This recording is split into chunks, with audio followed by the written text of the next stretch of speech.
You are watching the Bengal Fusion Social Network. নমস্কার, বেঙ্গল ফিউশনে আপনাদের সবাইকে স্বাগত। আমি ডক্টর রাজর্ষি ব্যানার্জি। আমি একজন ফিজিশিয়ান। আমি দক্ষিণ কলকাতায় প্র্যাকটিস করি।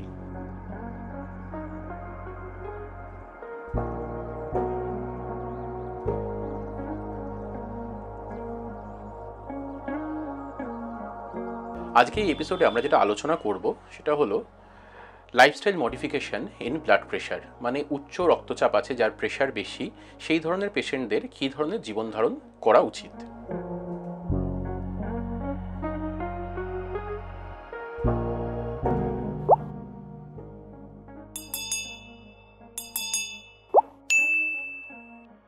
প্রথমেই যে জিনিসটা আপনাদের বলবো যে আজকাল আমরা খুব স্ট্রেসফুল লাইফ লিড করছি। স্ট্রেস ডিউ টু ভ্যারিয়াস অনেক রকম কারণের জন্য। আমরা যারা চাকরি করি বা কিছু, তাকে ডেডলাইন মিট করতে হয়, যে ডেডলাইনের মধ্যে এই কাজটা আপনাকে করতে হবে, তার জন্য হয়তো রাতের পর রাত জেগে আপনি কাজ করছেন। বা অনেকেরই এই যখন কোভিড চলছে, আজকে প্রায় 1.5 বছর ধরে একটা প্যান্ডেমিকের মধ্যে দিয়ে আমরা যাচ্ছি। কোভিড সংক্রান্ত স্ট্রেস কিন্তু সাবকনশিয়াস মাইন্ডেও আমাদের মধ্যে খুব বেড়ে গেছে। আমার কোভিড হবে না তো, আমার বাড়ির কারোর কোভিড হবে না তো, কোভিড হলে আমার পরিবারের লোকেদের কি হবে। তো এই ধরনের নানা রকম স্ট্রেস বা একটা ফিনান্সিয়াল ক্রাইসিসের মধ্যে দিয়ে আমরা আজকাল যাচ্ছি। তো তার জন্য একটা সাবকনশিয়াস মাইন্ডে বা বিভিন্ন রকমভাবে স্ট্রেস আমাদের মধ্যে ক্রমশ বেড়ে চলেছে। এবং এই স্ট্রেসের সাথে আমাদের যেগুলো লাইফস্টাইল ডিজিজ, মানে যার একটা নিয়ে আমরা আজকে আলোচনা করছি, হাইপার টেনশন বা উচ্চ রক্তচাপ, তার একটা অঙ্গাঙ্গী সম্পর্ক আছে। তো আমাদের প্রেশারকে যদি কন্ট্রোলে রাখতে হয়, তার জন্য শুধুমাত্র ওষুধ খেলেই হবে এরকম নয়। এই যে লাইফস্টাইল ফ্যাক্টরসগুলো আছে তাদেরও কন্ট্রোল করতে হবে।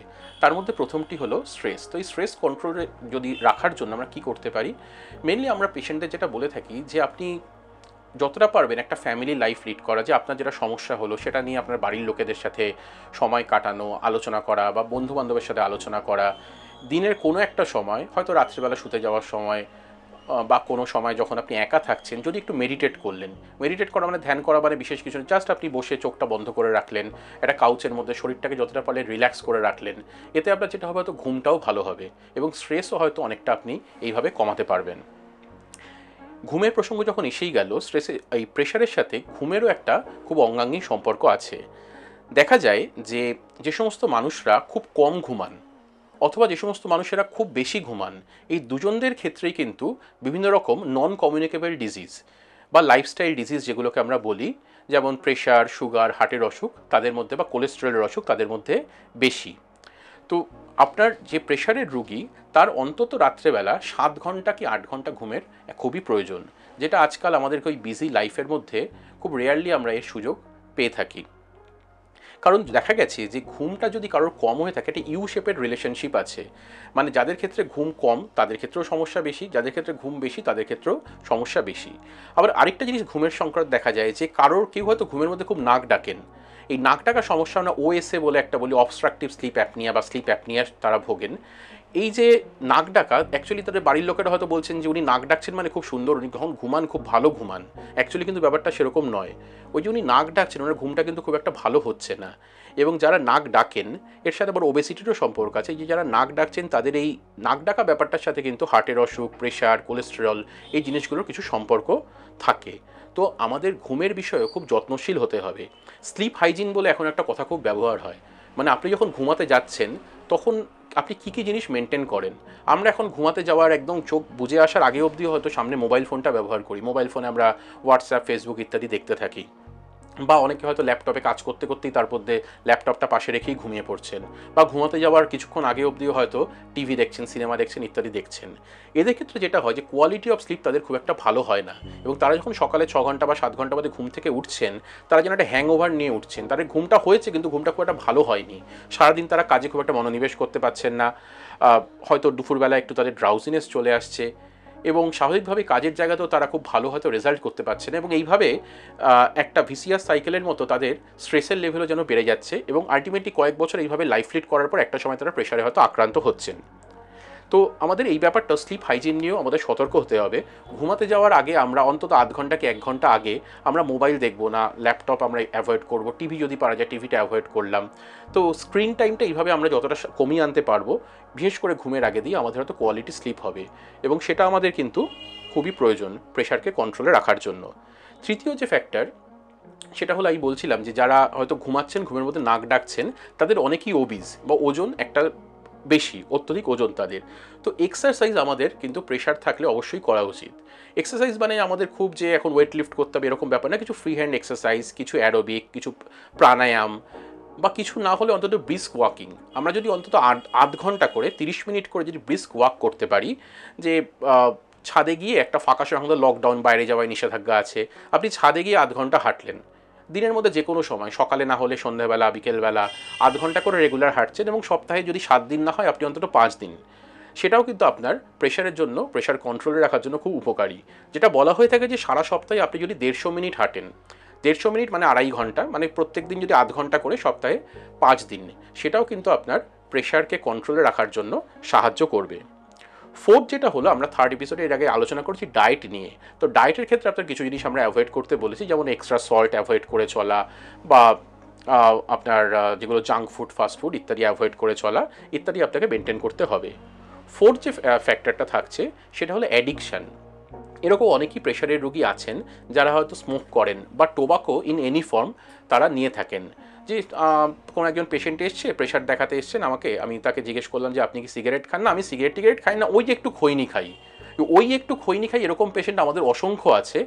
এবং খৈনিটা এরকম না সে আমি কবার খৈনি, সারাদিন হয়তো সে 2বার খৈনিটা ইউজ করছে, কিন্তু সেই 2বারই কিন্তু তার জন্য খুব খারাপ।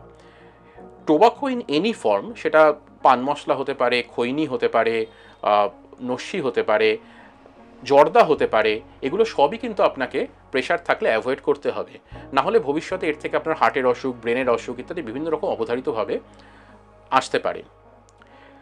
লাস্টলি, লাইফস্টাইলের ক্ষেত্রে আমরা যেটা বলি যে অনেকেই আছেন যিনি একজন ডাক্তারবাবু চেম্বারে গেলেন, দেখা গেল তার প্রেশার বেশি, ডাক্তারবাবু তাকে একটা ওষুধ দিলেন, তিনি 7 দিন বা 10 দিন খুব মন দিয়ে এক পাতা ওষুধ খেলেন, এবং 10 দিন বাদে সে কোনো একটা ওষুধের দোকানে গিয়ে বা কোথাও গিয়ে প্রেশারটা মাপালেন, তখন দেখলেন প্রেশার নর্মাল রেঞ্জের মধ্যে নেমে এসছে। মানে প্রথম দিন দেখা গেল ডাক্তারবাবু চেম্বারে তার প্রেশার ছিল 170/100, তিনি একটা ওষুধ খেলেন, ওষুধ খেয়ে 10 দিন বাদে একজন কোনো একটা জায়গায় গিয়ে প্রেশার দেখালো, দেখা গেল তার প্রেশার এখন চলে এসছে 130/70। তিনি দেখলেন বা আমার প্রেশার নর্মাল রেঞ্জে এসে গেছে, আমি ওষুধ খাওয়া বন্ধ করে দিলাম। এবং এটা খুব কমন প্র্যাকটিস, মানে এটা 10 জন পেশেন্টের মধ্যে অন্তত এটা 4 থেকে 5 জনের মধ্যে এই জিনিসটা দেখা যায়। এবং তারপর যেহেতু তার প্রেশার সেরে গেছে, তার একটা ভ্রান্ত ধারণা তৈরি হলো, সে আর ডাক্তারবাবুর কাছেও গেলেন না, এবং ওইভাবে সে ওষুধ না খেয়ে তিনি তার নর্মাল লাইফস্টাইল লিড করতে থাকলেন। দেখা গেল 1 বছর, 1.5 বছর বা 2 বছর বাদে তার আরও কোনো বড় অসুখ নিয়ে তাকে ডাক্তারবাবুর কাছে যেতে হলো। সেই বড় অসুখটা হতে পারে তার একটা হার্ট অ্যাটাক, অথবা তার একটা স্ট্রোক বা ইত্যাদি কিছু। তো প্রেশার ব্যাপারটা এরকম, যদি কারোর বেশি থাকে ইউজুয়ালি সেই অসুখটা কিন্তু তার সাথে সারা জীবন থাকবে।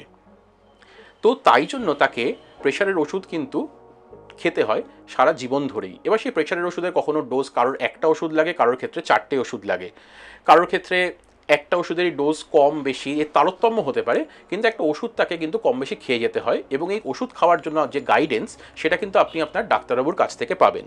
তো প্রেশার থাকলে অবশ্যই আপনার নিজে থেকে কখনো ওষুধ শুরুও করবেন না, এবং নিজে থেকে ওষুধ বন্ধও করবেন না। যতক্ষণ যদি কোনো ডাক্তারবাবু আপনাদের ওষুধ বন্ধ করেন, বলেন যে কিছুদিন ওষুধ বন্ধ করে তারপর এসে আমাকে একবার দেখান, সেটা একটা আলাদা ব্যাপার, কিন্তু নিজে থেকে কখনো এইসব ডিসিশনগুলো কিন্তু আপনারা নেবেন না। আরেকটা খুব সিম্পল কথা বলে আজকের এই আলোচনা আমরা শেষ করব, সেটা হলো যে প্রেশারের ওষুধগুলো অনেক সময় আমরা দেখা যায় যে সকালবেলা একটা করে হয়তো ব্রেকফাস্টের পরে আমরা খেতে বলেছি। কোনো রুগী সকালবেলা তাড়াহুড়োর মধ্যে হয়তো মাঝের মধ্যে ওষুধ খেতে ভুলে যাচ্ছেন, এবং সারাদিন ধরে সেই ওষুধটা আর তার খাওয়া হচ্ছে না। চেষ্টা করবেন যে যদি এরকম হয় যে আপনি ওষুধটা আপনার সাথে পকেটে বা পার্সে নিয়ে রাখবেন। যদি কোনোদিন আপনি সকালে খেতে ভুলে গেলেন, আপনার হঠাৎ দুপুরবেলা লাঞ্চ করতে গিয়ে মনে হলো যে আজকে আমার ওষুধটা মিস হয়ে গেছে, তাহলে আপনি তখনই ওষুধটা খেয়ে নেবেন। ওষুধটা মিস করার থেকে অন্য সময় ওষুধটা খেয়ে নেওয়া ভালো, তাতে আপনার প্রেশারটা কন্ট্রোলে রাখতে সুবিধা হবে। আজ এটুকুই। আপনারা ভালো থাকবেন, সুস্থ থাকবেন। এই আলোচনা নিয়ে যদি কোনো প্রশ্ন থাকে আপনাদের, আমাদের সাথে যোগাযোগ করবেন, আমরা তার উত্তর দেওয়ার চেষ্টা করব। ধন্যবাদ।